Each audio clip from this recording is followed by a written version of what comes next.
January 17, 1945. Manila, Philippines. The air smells of smoke and salt. The building stands silent now. For 3 years it has known only the rhythm of violence. Boots on wooden floors, doors slammed open in the night, voices that carried commands and cruelty in equal measure. The walls are thin, bamboo and corrugated metal patched together, and through them every sound travels. Weeping, pleading, the dull thud of fists meeting flesh, and then silence again, the worst sound of all. Inside, 23 women wait in a room that has become their entire world. They range in age from 16 to 34, though the youngest looks decades older. Their hands rest in their laps, fingers interlaced not in prayer, but in the practiced stillness of those who have learned that any movement might draw attention. Some stare at the cracks in the floor. Others close their eyes, but sleep does not come.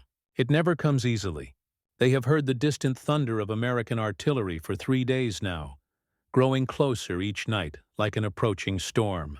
They do not know what this storm will bring. They know only that change is coming, and in their experience, change has always meant suffering. One woman, Park Soon-yi, 22 years old, from a village outside Seoul that she can barely remember now, traces a pattern on her palm with her fingertip. It is a habit she developed during the first months, a way to disappear inside her own mind. The pattern is the layout of her family's garden, where the persimmon tree stood, where her mother planted radishes each spring, where she and her sister would sit and shell beans in the afternoon light. She traces it over and over, each line a prayer that somewhere that garden still exists, that the world she knew has not been entirely consumed by this one. They do not speak. Speaking invites questions, and questions invite stories, and stories make the present unbearable. So they wait in silence. 23 women who have been erased from their own lives, who exist now only as instruments of policy and flesh, as what the Imperial Japanese Army termed yanfu, comfort women. The term itself is a piece of linguistic violence, wrapping horror in the soft cloth of euphemism, transforming systematic sexual slavery into something that sounds almost voluntary, almost gentle. Outside the sound changes. Not artillery now, but engines. Many engines. The growl of trucks and the metallic squeal of tank treads on broken pavement. American voices speaking English in accents some rough and some smooth, calling to each other with words the women cannot understand. The sounds grow closer. Someone laughs, a sound so foreign to this place that several women flinch. The door opens. This is where our story truly begins. But to understand its weight, we must first step backward into the machinery that brought these women here. The system was not spontaneous. It was not the chaos of war run amok, not the random cruelty of soldiers left to their own devices. It was planned, methodical, documented with the same bureaucratic precision Japan applied to its military logistics. The first comfort stations were established in 1932 in Shanghai, following the international outcry over mass rapes committed by Japanese soldiers during the invasion. The solution, as conceived by the military command, was not to prevent rape, but to organize it, to industrialize it, to make it a function of supply chains and administrative oversight. Lieutenant Colonel Cho, Seichi of the Kwantung Army, would later testify that the system was created to prevent the spread of venereal disease among our troops and to prevent rape incidents that might create anti-Japanese sentiment in occupied territories. The logic was pristine in its monstrosity. By providing women to the soldiers, the military could maintain discipline, prevent disease, and continue the war effort without the complication of local resistance. The women themselves were not considered in this equation, except as objects to be acquired and distributed. By 1937, as Japan pushed deeper into China, the system expanded dramatically. The military issued official regulations governing the establishment and operation of comfort stations. Document after document, requisition forms, transport orders, health inspection schedules, created a paper trail of systematic sexual slavery stretching across Asia. Women were needed in vast numbers. The euphemisms multiplied.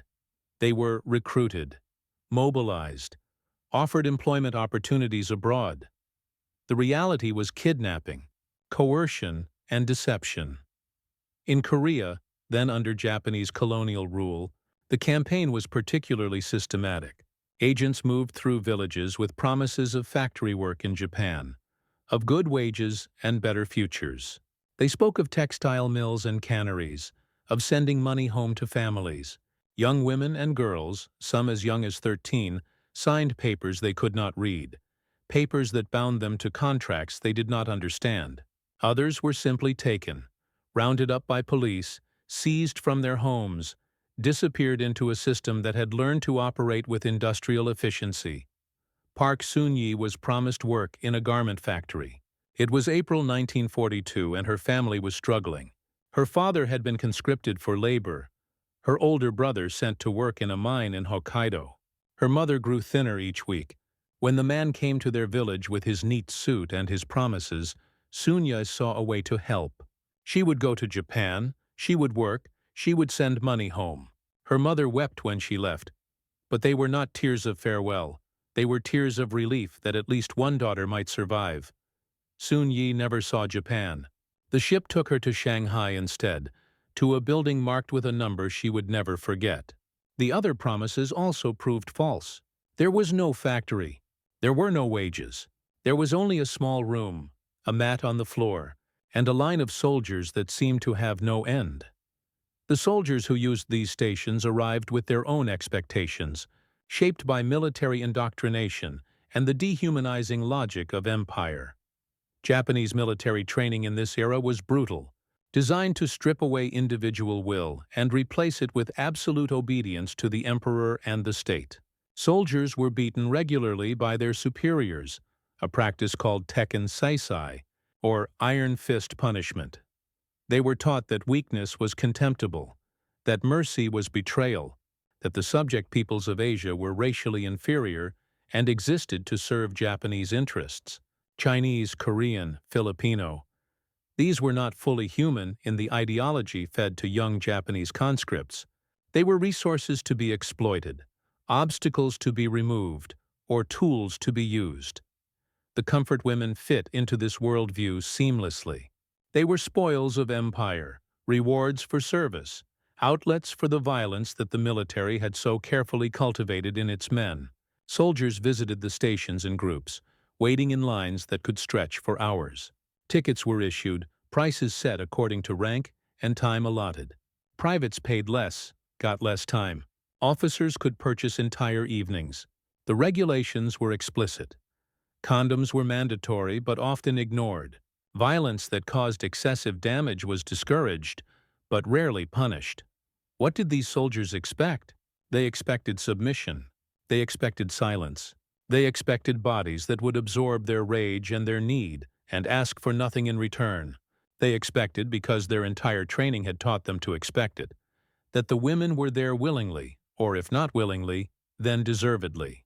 The empire had told them they were superior, and everything in their experience had confirmed it. They were the conquerors. These women were the conquered. The relationship was as natural and inevitable as the rising sun. But Private First Class Tanaka Hiroshi, writing in his diary in December 1943, betrayed a different reality beneath the ideology. We stand in line like animals at a trough. When my turn comes, I cannot look at her face. She does not make a sound. Afterward, I feel as if I have left part of my soul in that room, something I can never retrieve. But we will return tomorrow. We always return. Tanaka's words, discovered decades later among papers his family had hidden, reveal the cognitive dissonance that some soldiers experienced. The system required them to see the women as objects, but objects do not haunt the conscience. Objects do not make you feel as though you have lost your soul. The machinery of sexual slavery ground on, but it ground up both the women and the men, leaving both deformed, though in vastly different ways and with vastly different moral weights. By January 1945, the machinery was breaking down.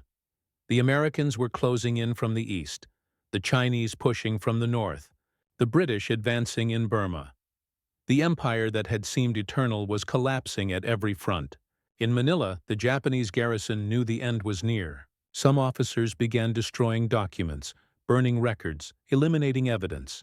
Others prepared for a final defense, transforming the city into a battlefield with no regard for the civilian population trapped inside.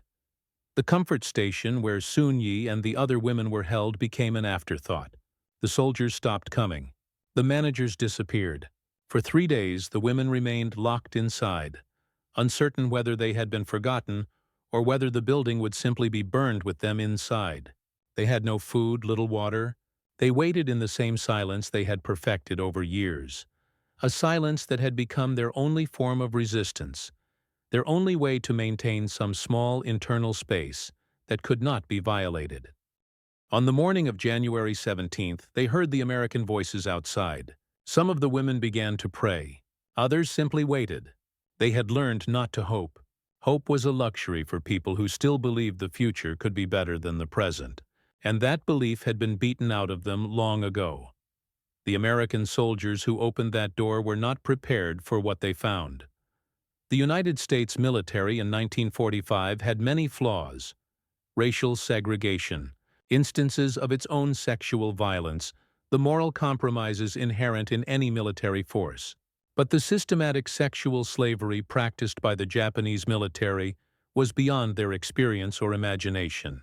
American soldiers had been briefed on atrocities: the Bataan Death March, the execution of prisoners, the starvation of civilians. But comfort stations were not in the briefings. The military intelligence had focused on strategic targets, troop movements, defensive positions. The existence of organized rape camps, while documented in some reports, had not penetrated the operational consciousness of most combat units. Sergeant James Mitchell, 24 years old, from a farm outside Topeka, Kansas, was the first through the door. His job was to clear buildings, check for enemy soldiers, secure the area. He expected to find nothing, or to find civilians hiding from the fighting, or perhaps to find bodies. What he found were 23 women, emaciated and hollow-eyed, dressed in rags, sitting in perfect silence in a room that smelled of human waste and despair. Mitchell would later tell an Army interviewer, "I didn't understand at first.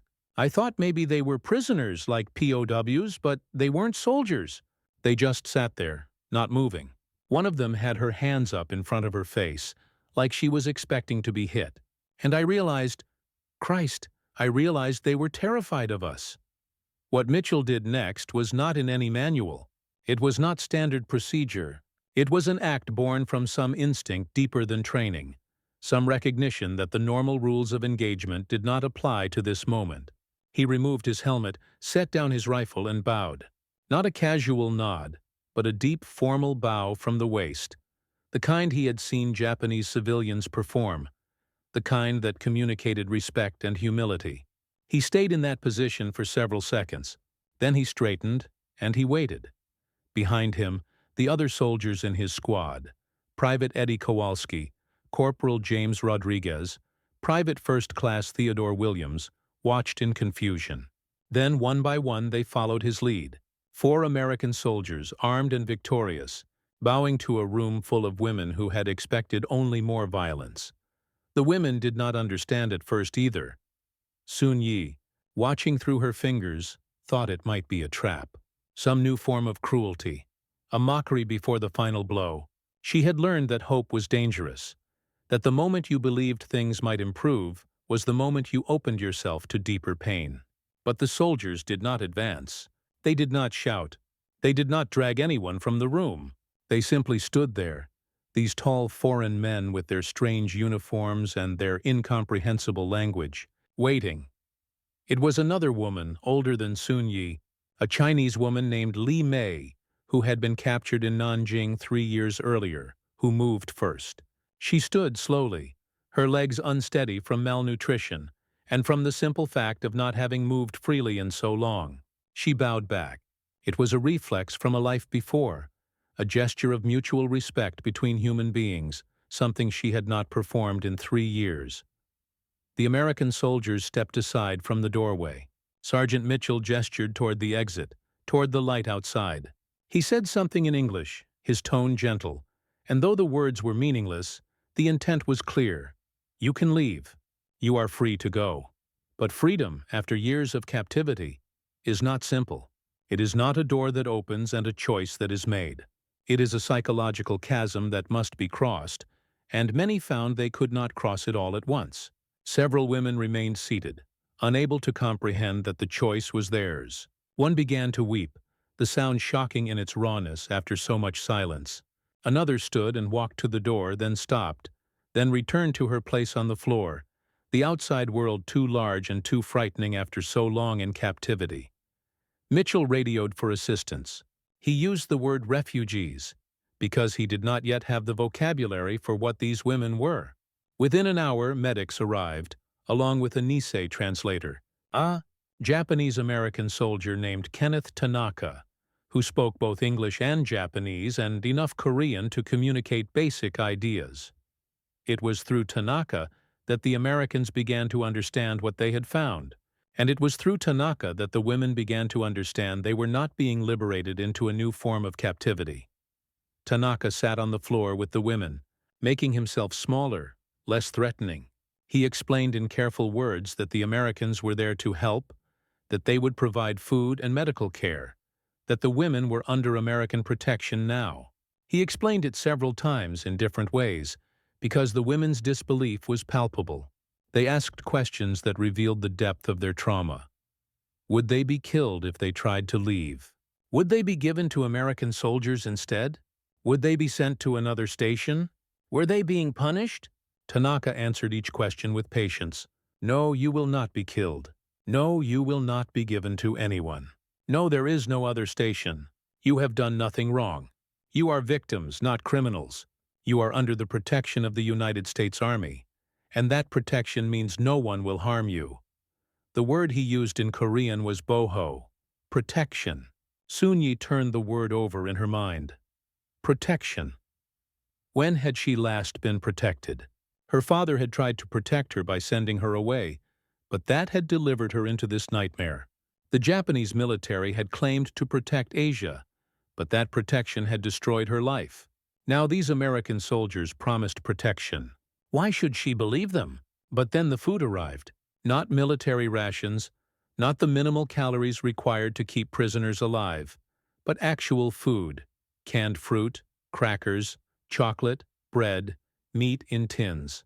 The medics set it out on crates, gestured for the women to take what they wanted. They did not supervise the distribution. They did not control the portions. They simply offered it and stepped back. This was the first test, though the Americans did not know they were being tested. The women watched to see if the food would be taken away as soon as they reached for it. A cruel game they had experienced before, but the soldiers did not move. One woman, braver or more desperate than the others, took a cracker. She bit into it. No one stopped her. She took another. Still no reaction. Then the others moved forward, slowly at first, then with increasing urgency, until all 23 women were eating, some weeping as they ate, tears running down their faces as their bodies remembered what it was to be nourished, rather than merely sustained. The chocolate became the symbol that Park Sun-yi would remember for the rest of her life. It was a Hershey's bar, standard issue in American rations, unremarkable to the soldiers who handed them out freely. But to Sun-yi, who had not tasted sweetness in 3 years, who had almost forgotten that such things existed, it was a revelation. The chocolate melted on her tongue, rich and impossibly decadent, and for a moment she was transported back to her childhood, to a festival day when her father had bought her a sweet rice cake, to a world where small pleasures were possible and life held more than pain. She looked at the American soldier who had given her the chocolate. Private Williams, a young black man from Georgia who had his own complicated relationship with the promise of American freedom. He smiled at her, a genuine smile without calculation or demand, and said something in English she did not understand. But she understood the tone. It was kindness, simple, uncomplicated kindness, offered without expectation of anything in return. This confused her more than cruelty would have. Cruelty she understood. Cruelty had logic and precedent. But kindness, from soldiers? From men? What was she supposed to do with kindness? How was she supposed to respond? The rules that had kept her alive, silence, stillness, emotional absence, did not account for this possibility. Sergeant Mitchell, meanwhile, was making decisions that would probably have gotten him in trouble with higher command if anyone had been paying close attention. He assigned his entire squad to guard the building where the women were staying, rotating shifts to ensure 24-hour protection. He requisitioned additional medical supplies, blankets, clothing. He found a Filipino woman who had been trained as a nurse and could serve as a cultural intermediary. He did all of this without orders, operating on his own moral compass and the assumption that the army would support him if he was acting to protect vulnerable civilians. He was right, but only barely. When his company commander, Captain Robert Harrison, arrived to find out why an entire squad had gone off mission, Mitchell explained what they had found. Harrison's face went through several expressions: confusion, disbelief, anger, and finally a kind of grim determination. "Christ," he said. "Christ almighty. All right, maintain position. I'll get this up the chain. Someone needs to know about this." But the chain of command, like the American public, was not prepared to grapple with the reality of comfort women. The reports went up, from Harrison to the battalion commander, from battalion to division, from division to MacArthur's headquarters in Leyte. They were filed, noted, and largely set aside. There were priorities: the ongoing battle for Manila, the preparation for the invasion of Japan, the administration of liberated territories. Sexual slavery, while horrifying, was not a strategic concern. The women were classified as displaced persons, lumped in with the millions of civilians uprooted by the war. They would be fed, housed, and eventually repatriated to their countries of origin. But there would be no special recognition of what had been done to them, no special programs to address their unique trauma. For the American military, comfortable in its own sense of moral superiority over the Japanese, there was also an uncomfortable reluctance to look too closely at the system they had uncovered. To fully acknowledge the comfort women's system would require acknowledging that rape was not an unfortunate byproduct of war, but could be a deliberate instrument of policy. And that acknowledgement might lead to uncomfortable questions about the behavior of American troops, about the rape incidents that had occurred and would continue to occur in occupied territories, about the structural vulnerabilities that all military forces created for women in war zones. So the women were helped, but quietly. They were protected, but not celebrated. Their stories were noted, but not amplified. The full truth would not emerge for decades, not until the women themselves began to speak publicly in the 1990s, breaking the silence they had maintained out of shame and the knowledge that their societies would not want to hear what they had endured. But in that building in Manila, in January 1945, Park Sun-yi experienced something that would reshape her understanding of the world. For 3 days, the American soldiers guarded them. They brought food 3 times a day. They arranged for medical examinations, conducted by female nurses. They set up a bathing area with hot water and soap. They provided clean clothes. They did all of this without demanding anything in return. No payments, no gratitude performances, no sexual access. The women were treated as human beings with dignity and rights, a revolutionary concept after years of being treated as objects. Sun-yi watched everything carefully, still expecting the betrayal, the moment when the mask would drop and these men would reveal themselves to be like all the others. But the moment never came. Instead, she witnessed small acts that chipped away at the worldview she had been forced to adopt. She saw Private Kowalski playing a harmonica in the evening, the music soft and melancholy. She saw Sergeant Mitchell writing a letter home, his face concentrated and gentle in a way that suggested he was thinking of people he loved. She saw Private Williams teaching one of the younger women, a Filipino girl named Maria, how to say thank you in English, his patience infinite as she struggled with the pronunciation. These were not the monsters she had learned to expect. They were young men, most of them barely out of adolescence, trying to navigate a war they had not chosen and a situation they barely understood. They made mistakes. Sometimes they spoke too loudly. Sometimes they moved too quickly. Sometimes they looked when they should have looked away. But the mistakes came from ignorance, not malice, and they learned quickly when Tanaka or the Filipino nurse explained how to do better. On the third day, a lieutenant arrived from division headquarters with orders to transport the women to a refugee center in Leyte. There would be proper facilities there, he explained. Doctors who specialized in trauma, plans for eventual repatriation. Mitchell's squad would be reassigned to combat duties. It was time to move on. Sunyi felt a strange panic at this news.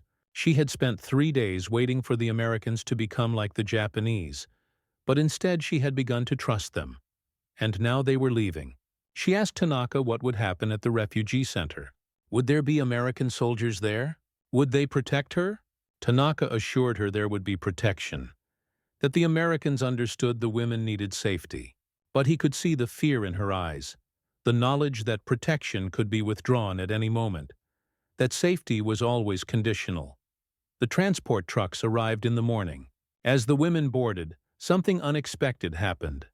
Sergeant Mitchell and his squad lined up along the side of the truck. As each woman climbed aboard, the soldiers came to attention and saluted. It was a military salute, formal and crisp, the kind reserved for officers and dignitaries. They held the salute until all the women were loaded and the truck began to move. Private Williams, standing at attention with tears running down his face, would later tell a reporter, "They deserved that respect. They deserved more than we could give them. But at least we could show them that we saw them, that we knew what they'd survived, that we honored their strength." I don't know if it meant anything to them. I hope it did. It meant something to Park Sun-yi. She watched through the back of the truck as the soldiers grew smaller in the distance, still holding their salute, and she wept. Not the silent tears she had learned to cry without sound, but open sobs that shook her entire body. Lee Mei, sitting beside her, took her hand. "Why do you cry now?" she asked in Korean. "We are free," I cry, Sun-yi said. "Because I had forgotten that men could be good. I had forgotten that the world could contain both cruelty and kindness. And now I must learn to live in that world again, and I do not know if I can." The refugee center in Leyte was chaos given institutional form. Thousands of displaced persons, speaking dozens of languages, traumatized by every variety of war's horror, all crammed into a facility designed for perhaps a tenth their number. The staff was overwhelmed, supplies inadequate, bureaucracy maddening. But within the chaos, there were pockets of grace. Relief workers who went days without sleep, medics who treated bodies and souls with equal care, translators who listened to stories that would haunt them forever. Sun-yi and the other comfort women were placed in a section designated for women, requiring special protection. The label was vague enough to avoid explicit discussion of what they had endured, but specific enough to ensure they were separated from the general refugee population. They were assigned a caseworker, a Red Cross volunteer named Margaret Chen, a Chinese-American woman from San Francisco who spoke Mandarin and basic Korean. Margaret had been briefed on the Comfort Women system, one of the few Americans who had been. She had read the intelligence reports, studied the testimony of women liberated from other stations, and prepared herself to help. But nothing had prepared her for the actual work. The nightmares, the dissociation, the way the women flinched at sudden movements, the complex trauma that could not be healed with blankets and hot meals. She focused on practical matters first. She helped the women write letters to their families, though many did not know if their families still existed. She arranged for vocational training, sewing, cooking, basic literacy, to give them skills for whatever future they might build. She organized group meetings where the women could talk, if they wanted, or simply sit together in silence if that was what they needed. What Margaret noticed, what disturbed and moved her in equal measure, was how the women spoke about the American soldiers who had liberated them. They spoke about the bow, repeated the story to each other as if to confirm it had really happened. They spoke about the chocolate, the salute, the kindness that had required nothing in return. These small gestures had become, in their memories, symbols of a world that operated on different principles than the one they had inhabited for years. But symbols are not reality, And the reality the women faced was harsh. Repatriation was complicated. Korea was still under Japanese control until August 1945. China was in the midst of civil war. The Philippines was devastated. Where could these women go? What futures awaited them? In every Asian society of that era, women who had been sexually violated carried a stigma that destroyed their prospects for marriage, family, social integration. The shame was placed on the victim, not the perpetrator. The women knew this. They knew that returning home might mean rejection, ostracism, being forced to live on the margins of society. Some chose to lie. They would tell their families they had worked in factories, had been laborers, had survived through ordinary hardship rather than extraordinary violation. They would bury the truth and hope it stayed buried. Others had no families to return to and faced the prospect of building entirely new lives with no resources and no support. A few, unable to face any future at all, chose not to survive. Soon-yi decided she would not return to Korea. Her family believed she was dead. Better to let them keep that belief than to return and bring shame upon them. She would stay in the Philippines, she decided, or perhaps go to America if that was possible. She would become someone new, leave Park Soon-yi in that room in Manila, and step into a different identity. But leaving oneself behind is easier planned than accomplished. The nightmares followed her. The hypervigilance remained. The inability to trust, especially men, especially soldiers, persisted despite her experience with Mitchell and his squad. One gesture of kindness, one moment of human decency could not undo years of systematic abuse.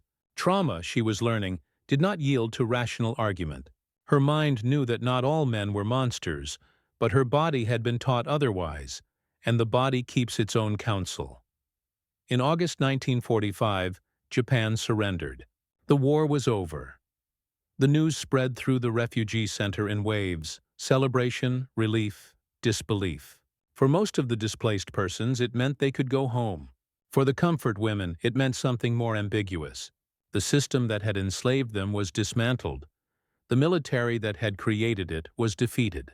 But the men who had run the stations, who had purchased tickets and stood in lines, who had raped them day after day, those men were returning home as well, returning to ordinary lives, returning to families and jobs and futures. There would be no reckoning for most of them, no trials, no accountability. The Tokyo War Crimes Tribunal, established to prosecute Japanese war criminals, included charges of rape and sexual violence in its consideration. The judges heard testimony about the rape of Nanking, about systematic sexual violence against civilians. But the comfort women system itself was not a focus of the prosecution. Some historians argue this was because the Allied powers, particularly the United States, did not want to set precedents that might apply to their own troops. Others suggest it was simply a matter of priorities. There were so many atrocities to prosecute, so many crimes to document, that sexual slavery seemed less urgent than genocide and mass murder. The result was silence. Official silence in the historical record, personal silence from the women themselves. They had survived, but their survival was a private matter, not a public recognition. The world moved on, rebuilt, forgot. Park Soon-yi did not forget. She could not forget. She eventually made it to the United States in 1952, sponsored by Margaret Chen, who had returned to San Francisco after the war and had maintained correspondence with several of the women she had helped. Soon-yi settled in the Bay Area, worked in a garment factory, lived in a small apartment with 2 other Korean women, neither of whom knew her history. She learned English slowly with effort. She became to her neighbors and co-workers a quiet woman who kept to herself, who never married, who seemed older than her years. She kept the wrapper from that Hershey's bar Sergeant Mitchell's squad had given her. She had it pressed flat in a book, and sometimes, when the nightmares were bad, she would take it out and hold it. It was physical proof that the moment had happened, that she had not imagined the kindness, that the world contained possibilities beyond trauma. In 1991, when Kim Hak-sun became the first Korean comfort woman to publicly testify about her experiences, Soon-yi was 68 years old. She watched the news coverage on her small television, saw this brave woman speaking truths that had been hidden for nearly 50 years, and she wept. She thought about coming forward herself, adding her testimony to the growing chorus of voices, but she decided against it. She was too old, too tired, too long separated from that girl in Manila. She would honor the women who spoke by listening, by believing them, by refusing the Japanese government's denials. That would be her contribution. What did the bow mean? This question circulated among historians and trauma specialists when they finally began to study the comfort women system decades later. From a military perspective, it meant nothing. It was not policy, not strategy, not even a violation of procedure. It was simply four soldiers making a choice in a moment, guided by instinct rather than orders. From a psychological perspective, it meant everything. It was a recognition of humanity at a moment when humanity had been systematically denied. It was a gesture that communicated without words crossing the language barrier, that these women were owed respect rather than domination, protection rather than exploitation. But perhaps most significantly, the bow and what followed, the food freely given, the protection without demand, the salute, represented a different ideology made manifest. The Americans who liberated those women in Manila were flawed representatives of a flawed nation. They came from a country that enslaved Black Americans for centuries, that interned Japanese Americans during the very war they fought, that would continue to struggle with racism and sexism for decades to come. They were not perfect liberators because no perfect liberators exist, but they came from a system that at least professed belief in human dignity, in rights that transcended nationality and gender, in the idea that might did not make right. Those beliefs were often violated in practice, often honored more in rhetoric than reality. But they existed as ideals to be invoked, as standards against which behavior could be measured and found wanting. The Japanese military of that era operated on a different principle. The principle that the strong did as they pleased, and the weak suffered what they must, that the emperors will justified any action, that the subject peoples of Asia existed to serve Japanese interests. When Sergeant Mitchell bowed, he was acting on American ideals even if he had never articulated them that way, even if he was just a farm kid from Kansas doing what seemed right. He was saying without words, "You are human. You deserve respect. Your suffering matters." These simple statements, enacted through gesture, contradicted everything those women had been taught by their captivity. The chocolate, too, carried symbolic weight beyond its material sweetness. America's abundance was legendary, even resented, in the wartime world. While Europe and Asia starved, America overflowed with goods. The American military could distribute chocolate bars to refugees because it had chocolate bars to distribute, because its industrial might was such that it could provision its troops with luxuries that most of the world considered impossible dreams. This abundance was not morally pure. It rested on global inequalities, on colonial and neo-colonial relationships, on an economic system that enriched some by impoverishing others. But in that moment, for women who had been starved and brutalized, American abundance meant survival. It meant that a soldier could give away his ration without himself going hungry. It meant there was enough, that scarcity was not the governing principle of existence.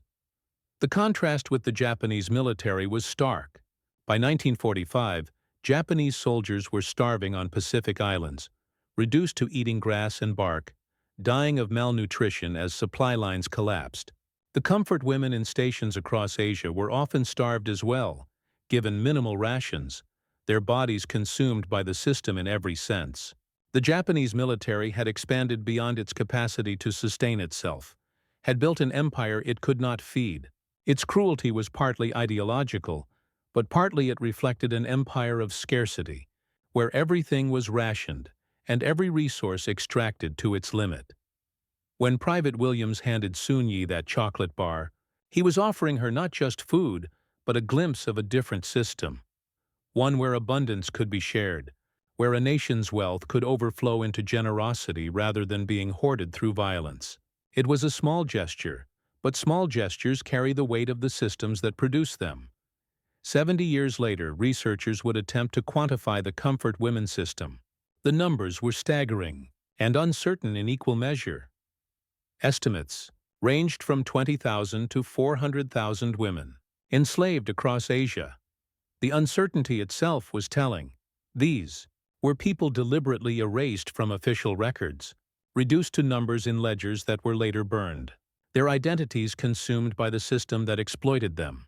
Most were Korean, but there were also Chinese, Filipino, Indonesian, Taiwanese, Dutch, and women from other occupied territories. Most were between 14 and 25 years old when they were taken. Many did not survive the war. They died of disease, malnutrition, violence, or suicide. Those who survived often lived short lives afterward, their bodies destroyed by years of rape and inadequate medical care. The Japanese government, confronted with this history, spent decades denying, minimizing, and obfuscating. Official statements claimed the women were prostitutes who volunteered, that there was no coercion, that the military's involvement was minimal. These lies persisted until the 1990s, when activist pressure and historical research made them untenable.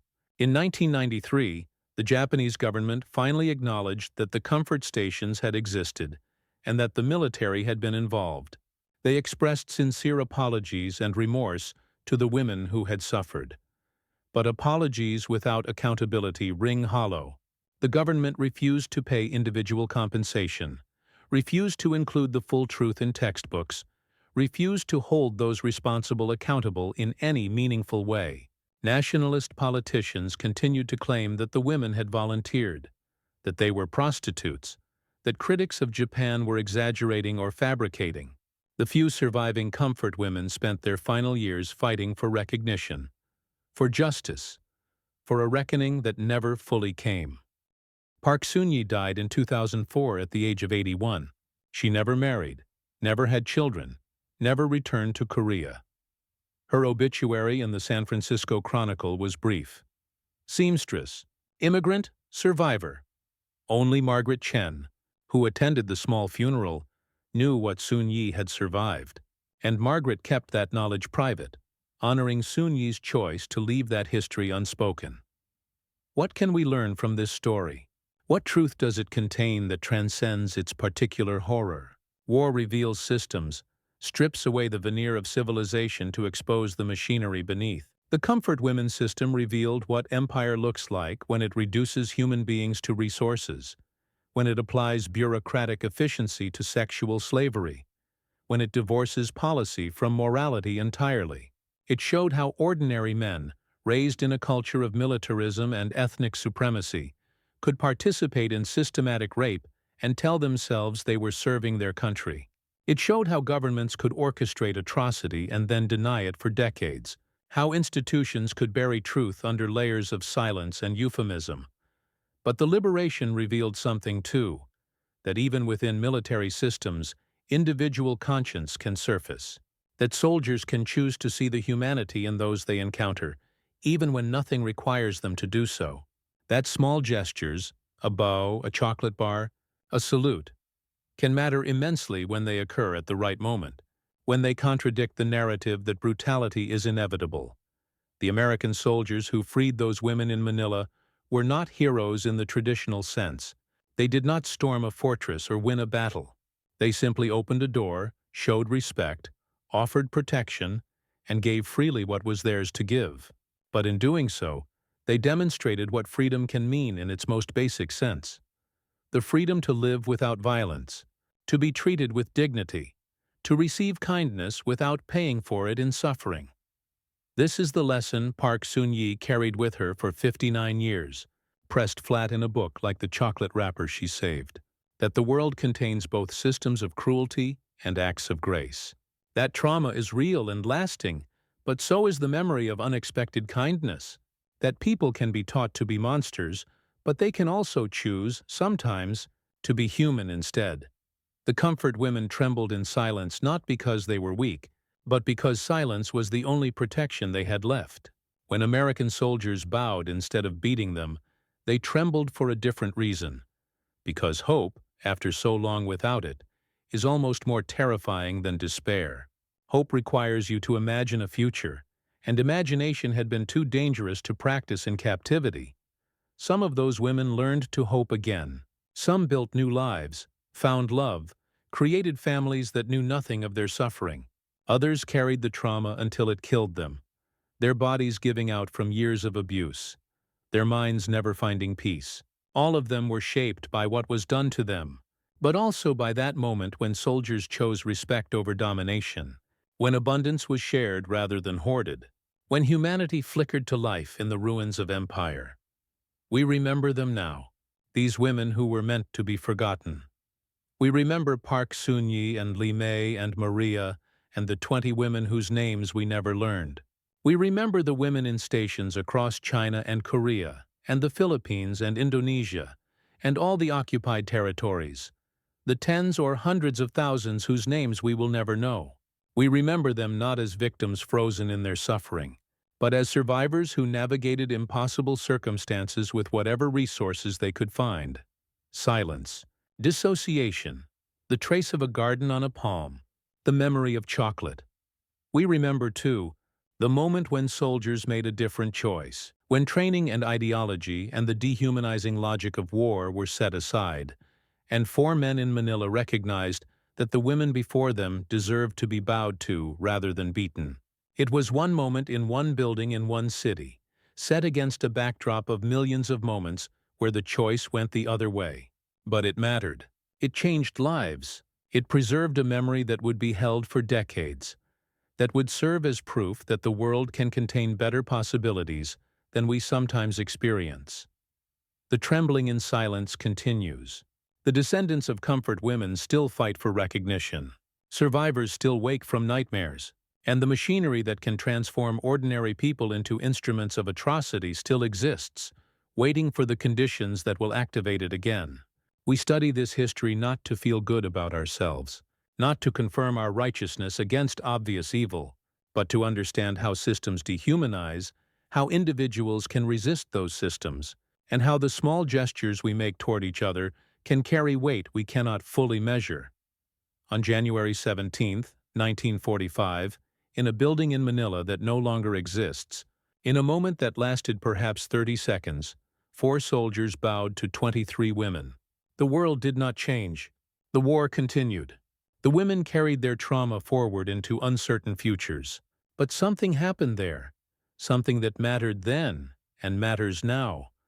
A recognition that even in the heart of darkness, human beings can choose to acknowledge each other's humanity, can choose to bow rather than beat, can choose to give rather than take, can choose sometimes to be the people we claim we want to be.